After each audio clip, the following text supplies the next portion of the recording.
और मुख्यमंत्री थोड़ा सा बेवकूफ है। इस बात को सच्चाई मानना होगा, थोड़ा सा अन्यथा में ना लगे अगर मुख्यमंत्री के रिश्तेदार लोग सुन रहे हैं तो, कि बहुत धूर्त लोग हैं। बताइए, कहते हैं 7 लोगों ने सर्वे किया है, ये 7 लोगों ने नहीं क्या कहा होगा, और लोग वो कह रहे हैं कि 7 लाख लोगों ने कहा कि 60 और 40 की नीति सही है। कौन बोका आदमी है जो 40% माने पूरे इंडिया को यहाँ नौकरियों में घुसने देगा? किसी भी राज्य में ये नियम नहीं है। तो जो इस राज्य के विधायिका में बैठे लोग हैं, 81 के 81, पक्ष और विपक्ष का सवाल ही नहीं है, 81 के 81 किस प्रकार गलत नीतियों का समर्थन कर रहे हैं, किस प्रकार 60-40 नियोजन नीति लेकर आ रहे हैं, किस प्रकार यहाँ 1985 की स्थानीय नीति को लेकर आ रहे हैं, और इसका सीधा प्रभाव पड़ रहा है झारखंड के जनमानस के ऊपर। जिस प्रकार से भी यहाँ नियुक्तियां हो रही हैं, अब देखिए जो नई नियोजन नीति बन के आ रही है, यहाँ भाषा के बैरियर को समाप्त किया जा रहा है। अब इसमें क्या है, जब भाषा और स्थानीयता का उसको अनुभव नहीं होगा, इसका मतलब स्पष्ट है कि पूरे भारत में खुली छूट है, कोई व्यक्ति कहाँ से आता है। तो ठीक उसी प्रकार अगर इस प्रकार की प्रक्रियाएं हो रही है नियुक्तियों में, मैंने जो कि न्याय संगत नहीं है, तो इसका हम लोग विरोध करते हैं। और आने वाले दिनों में अगर इस पर भी आंदोलन किया जाएगा तो हम लोग उस आंदोलन में उपस्थित रहेंगे और विरोध दर्ज कराएंगे। 2024 के चुनाव में जयराम का चेहरा किस तरह से लोग देखेंगे? देखिए, हम लोग रिफॉर्मर के तौर पर दिखेंगे। हम लोग गांव-गांव जाएंगे, लोगों को जगाएंगे कि आज जो भी लोग अभी तक चुनकर गए हैं, उनकी पॉलिसी के कारण आज ब्यूरोक्रेसी हावी है।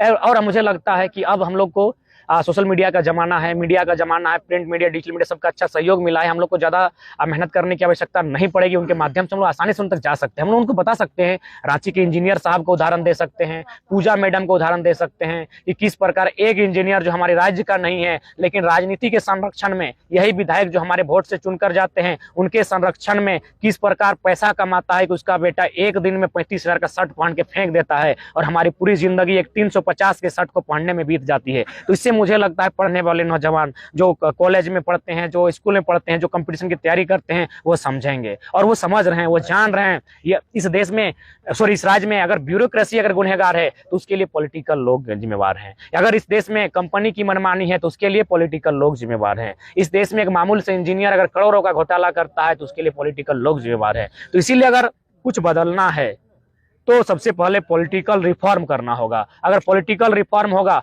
वहां अगर अच्छे लोग, माने स्वार्थ रहित लोग, ईमानदार निष्ठावान लोग आएंगे और वे लोग अगर ब्यूरोक्रेसी को अपने कंट्रोल में रखते हैं, वे लोग अपने राज्य के हित के लिए कुछ भी कर सकते हैं जैसा अन्य राज्यों में होता है, असम, नागालैंड, त्रिपुरा में, तो मुझे लगता है झारखंड एक सुंदर राज्य बनेगा। इतना सुंदर राज्य बनेगा कि यहाँ हम ये कह सकते हैं, दावे के साथ कह सकते हैं, अगर थोड़ी सी दूरदर्शी सोच रखी जाए, अपने मिशन और विजन को राज्य की सरकारें क्लियर करे, तो जो पलायन है, जो विस्थापन है, जो युवाओं की समस्या है, उसे कहीं ना कहीं कुछ हद तक टाला जा सकता है। आज हमारा झारखंड मोटा मोटी जलों से परिपूर्ण राज्य है। यहाँ लगभग दर्जनों डैम है जिनमें पानियां एकत्रित हैं। अगर चाहे तो वहाँ उस पानियों को नहर के माध्यम से खेतों तक ले जाकर जो हमारा यहाँ फसल धान है, आप गेहूं को उनके हाथों में थमा सकते हैं। जैसे गेहूं उनके हाथों में जाएगी यानी और 4 महीना वो रोजगार से जुड़ जाएंगे। आप पर्यटन को बढ़ावा दे सकते हैं और 2-3 महीना आप उनको रोजगार से जोड़ सकते हैं। हमारे यहाँ एनएच का बहुत लंबा जाल बिछा हुआ है, यानी आप पर्यटन के तहत माने पर्यटन को बढ़ावा देते हुए, आप परिवहन को बढ़ावा देते हुए, परिवहन के माध्यम से एनएच का जाल जो बिछा हुआ है उसके माध्यम से बहुत सारे रोजगार उपलब्ध करा सकते हैं। इसके लिए आपकी सोच होनी चाहिए। और हम बार बार कहते हैं, अगर पढ़े लिखे लोग नहीं जाएंगे, अगर पढ़ने वाले छात्र वहां तक नहीं जाएंगे तो सोच डेवलपमेंट नहीं होगा। आज सारी समस्याओं का समाधान उस विधानसभा के भीतर है, सारी समस्या का समाधान एक नीति बनने से है, लेकिन जो लोग नीति बनाने जा रहे हैं वो कहीं ना कहीं बहुत पैसा फाइनेंस हो रहा है।